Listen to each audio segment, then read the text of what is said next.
Magandang araw mga kabengbeng. Test unit po tayo. Date check January 4 po. 2024. Yan. Ito po yung unit ni Sir AJ ng Apalit, Pampanga. So, Sir, testingin na natin yung unit mo. Unbox tayo. So, ito po ay EMG. Ulit, EMG. Na John Wick 4 Island Barrel. So, ito po yung unit ni Sir. So, Island Barrel po. John Wick 4 EMG. So, ito po yung magazine niya, Sir. Yan. So, charge na tayo ng balas ng gas, Sir. Pabaligtad lang, Sir. Yan. 5 to 10 seconds, Sir.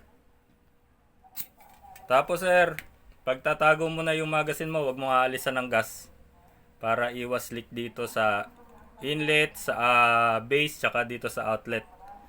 So, lagay po tayo ng bala, bababa lang po yung follower. Yan. Dito po tayo maglalagay.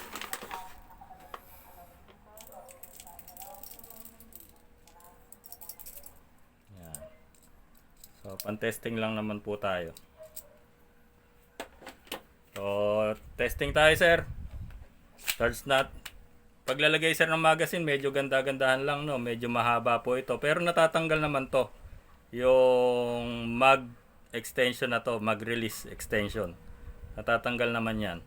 Para iwas laglag kasi medyo mahaba yung naka-forward dito.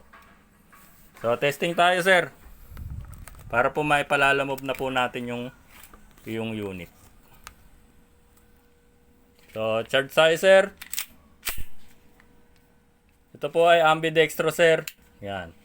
Pwede sa kaliwa, pwede sa kanan. Pag nakalock, di yan puputok. Pag hindi ka naka-press dito sa thumbs, ay sa grip safe, hindi po yan puputok.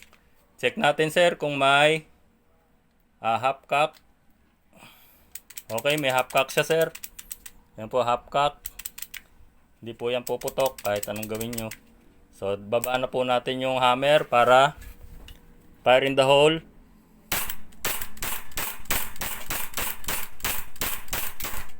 Yan, Sir, nag-slide stop na. Alisin lang, Sir, yung magazine.